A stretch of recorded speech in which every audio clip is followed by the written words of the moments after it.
ஓம் சரவணபவா. சித்திரை, சுவாதி, விசாகம் போன்ற நட்சத்திரத்தில் பிறந்த துலா ராசி அன்பர்களே, 2026 இம் ஆண்டின் துலாம் ராசி பலன்கள்.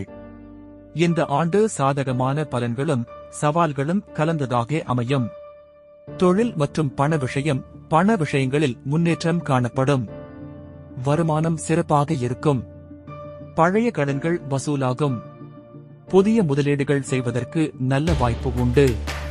தொழிலில் புதிய வாய்ப்புகள், ஒப்பந்தங்கள் கையெழுத்தாகும். பண சம்பந்தமான முடிவுகளில் கவனம் தேவை. யாரையும் நம்பாமல் செயல்பட வேண்டும். குடும்பம் மற்றும் உறவுகள், குடும்பத்தில் அமைதி, மகிழ்ச்சி நிலவும். கணவன் மனைவி இடையே ஒற்றுமை அதிகரிக்கும்.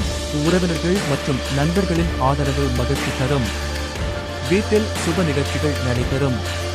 பழைய தடைகள் நீங்கி புதிய சந்தோஷம் குடும்பத்தில் பரவும். குடும்ப உறவுகள் உங்கள் மதிப்பையும் கௌரவத்தையும் உயர்த்தும். ஆரோக்கியம், உடல் ஆரோக்கியத்திற்கு கவனம் தேவை.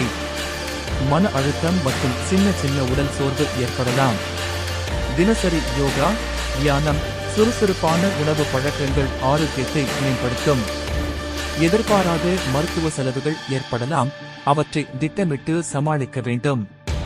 காதல் மற்றும் திருமணம், குடும்ப வாழ்க்கை மற்றும் காதல் வாழ்க்கையில் முன்னேற்றம் காணப்படும்.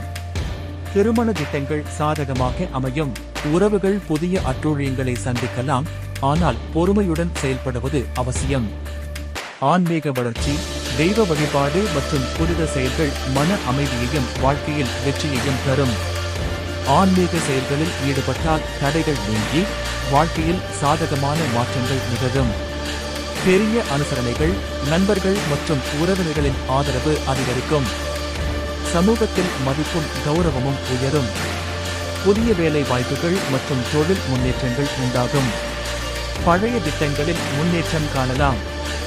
சொத்து பிரச்சனைகள் குறையும். சுருக்கமாக 2026 துலாம் ராசி சாதகமான, முன்னேற்ற நிறைந்த ஆண்டு. பணம் மற்றும் தொழிலில் முன்னேற்றம். குடும்ப அமைதி மற்றும் உறவுகளில் ஒற்றுமை. ஆரோக்கியத்தில் கவனம் தேவை. காதல் மற்றும் திருமணத்தில் சாதகமான மாற்றங்கள். ஆன்மீக வழிபாடு நன்மை தரும். பரிகாரம்: பிரதோஷ நிகழ்வில் வழிபாடு, லட்சுமி நரசிம்மரை வணங்கி வந்தால் எல்லா தடைகளும் நீங்கும்.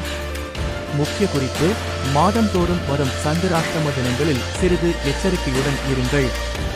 சந்திராஷ்டம நாட்களில் விநாயகர் அல்லது சிவன் கோயிலுக்கு சென்று வழிபடுவது நன்மை தரும். ஓம் சரவணபவா.